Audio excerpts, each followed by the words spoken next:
В редакцию «Вести Якутии» обратились жители дач садового потребительского кооператива «Олеся», расположенного на территории микрорайона «Птицефабрика». По словам жителей, они многие годы обивают пороги чиновничьих кабинетов с проблемой оформления земельных участков и домов в собственность. Как выяснили в «Вести Якутии», муниципальные чиновники в очередной раз отстранились от решения этой проблемы, перекладывая свою ответственность на других. Но обо всем по порядку. Здравствуйте, меня зовут Иван Смирнов. Я член дачно-садового кооператива «Олеся», расположенного на птицефабрике. У нас вот такая проблема. В 2006 году по приказу Министерства сельского хозяйства государственное унитарное предприятие «Птицефабрика» выделяло нам земельные участки для строительства. В 2008 году был договор о переуступке прав аренды между птицефабрикой и ДСПК. И вот выделяли нам болото, вот это все мы отсыпали за свои средства, сделали дорогу, сделали благоустройство, провели там теплоснабжение себе, столбы, линии электропередач. В общем, облагородили землю полностью из своих средств. И вот по сей день, вот, с 2008 года вот все ходят, и никто не может оформить себе право. Идут отказы постоянные, то была земля не наша, теперь у нас отговорка, что это санитарно-защитная зона предприятия первого класса опасности. Но возникает вопрос, почему 5 земельных участков оформлены на этой территории, и они оформлены внутри санитарной зоны, причем они оформлены под ИЖС. Как такое происходит? У нас люди, вот все с папками, у всех вот кипа отказов. Все пытаемся что-то сделать. Мы не можем получить тех условия, мы не можем получить прописку. Дети не могут пойти в школу, дети не могут устроиться в сад. Вот как нам быть? У нас более 40 семей вот сейчас в подвешенном состоянии. Есть даже те люди, у которых есть в собственности здания, сооружения. Даже они не могут оформить под своими законными домами землю вправо. Причем последний участок был оформлен осенью 2018 года, вопреки всем запретам. И оформлен был под ИЖС, есть выписка с государственного кадастра недвижимости. Задавали вопрос в архитектуре, ответа не получили. Задавали в земельной службе вопрос, ответа не получили. Как вот это... Мэрия просто бездействует, не хочет работать. То есть, если они не могут решить проблему своего населения, значит, нужно освободить место и уступить его тем, кто сможет это сделать. Одни обещания идут. Вот, как выборы, так сюда начинают съезжаться депутаты. Приезжала «Единая Россия» вместе с этим НКО «Квадрат». Тоже тут нам всем золотые горы обещали, тут объезд сделали. А как только выборы прошли, все заглохло, и все, и люди никому не нужны. Причем в том году приезжал глава МУП теплоэнергии, также здесь собирал у нас собрание и предупредил нас о том, что со следующего года с большой вероятностью нам отключат центральное отопление. Потому что они больше не имеют права предоставлять тепло без документов, подтверждающих право собственности. Ну вот как бы отопление запустили, нет?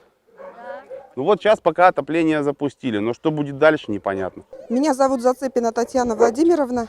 Я пытаюсь оформить земельный участок с 2009 года. Хожу по разным инстанциям, была уже везде, и в министерствах, и в администрации, где я только не была. И вот у меня с собой целая папка документов, 2 тут папки, а вообще у меня их уже, наверное, штук 10. И вот эти все документы, одни сплошные отказы, отказы, отказы и отказы. Дом не оформляют в собственность из-за того, что земля не оформлена. Землю не оформляют из-за того, что дом не оформленный в собственность. И вот одни сплошные отказы. Вот 19-й год, это в этом году уже я вот ходила, оформляла, хотела в собственность дом оформить. Так у меня не получилось. Здесь пишут, что земельный участок не оформлен в собственность. Вот эта причина у меня. Из-за этого я не могу оформить дом. Здесь полностью все расписано, это в Росреестре я была, здесь все расписали они с самого начала, когда был выделен участок и прочее, все то же самое. Из-за того, что не оформлен дом, землю мне не оформляют. Было собрание у Воробьева буквально в мае этого года, 19-го, там собирали собрание, приходил представитель птицефабрики, собирался правовой отдел, я там присутствовал. АЗО было дело градостроительства. Там вот как раз разбирали вот эту проблему. Птицефабрика сейчас говорит, что они разрабатывают новый проект санитарно-защитной зоны, новый. санэпидемстанция им разрабатывает. И как они его утвердят, согласно федерального закона, они должны будут эту землю освободить. Все снести. Как юрист птицефабрики сказал, в санитарной зоне проживать запрещено. Но опять возникает вопрос. То есть здесь-то они, может быть, и снесут все. Вот через дорогу, вот за бочками. Там другой сот, он оформленный, у него ИЖС, но он тоже в санитарной зоне. У нас школа в санитарной зоне.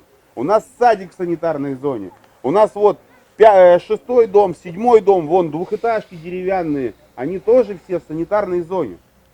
Возникает вопрос, как птицефабрика тогда защитит свой проект санитарной зоны, если здесь живут люди? Вот как такое? Вот тут замкнутый круг. В городе таких примеров много, кстати. Тоже санитарная зона, а как бы есть ИЖС, люди живут на Грессе, допустим, где-то еще. Сейчас еще крематорий нам тут построят. То есть вот проблему вы считаете как? Мэрия может решить? Если бы это был какой-нибудь крупный застройщик, да, которому нужно было бы здесь построить какой-нибудь флагман какой-нибудь, да, какое-нибудь большое здание, да, 16-этажное элитное здание, они быстро бы все решили. Моментально бы нашли бы какую-нибудь лазейку в законе, провели бы публичное слушание и все бы перевели.